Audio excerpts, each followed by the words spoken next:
இன்னைக்கு என்னோட கிளினிக்ல வந்த ஒரு பேஷண்ட் என்ன சொன்னாங்க தெரியுமா? 13 வருஷம் சுகருக்கு மாத்திரை ஒழுங்கா போட்டிருக்காங்க, 13 வருஷம் இன்சுலின் போட்டிருக்காங்க. போட்ட பிறகும் HbA1c இப்போ எவ்வளோ இருக்கு தெரியுமா? 10.8 இருக்குதான். அவங்க என்ன தப்பு பண்ணாங்கன்னு உங்களுக்கு தெரியுமா? அவங்க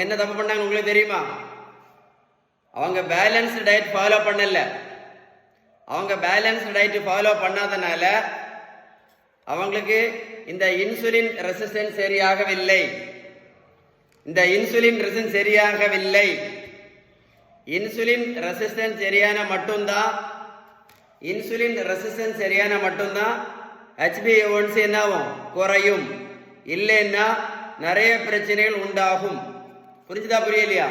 இந்த ஒரு சின்ன விஷயத்தை தான் இன்னைக்கு நிறைய பேர் காம்ப்ளிகேட் பண்ணிட்டு இருக்காங்க. புரிஞ்சுதா புரியலையா? ஸோ என்ன முக்கியம்?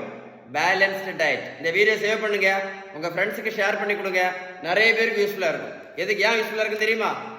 பேலன்ஸ்டு டயட்டை பற்றி தெரிஞ்சுக்கிடுவாங்க. நீங்க பேலன்ஸ் டயட் ஃபாலோ பண்ணால் மட்டும்தான் இதை நடத்த முடியும், இதையும் நடத்த முடியும். இல்லைன்னா லைஃப் மாத்திரைக்கு கூடயும் இன்சுலின் கூட அப்படியே போயிட்டே இருக்கும்.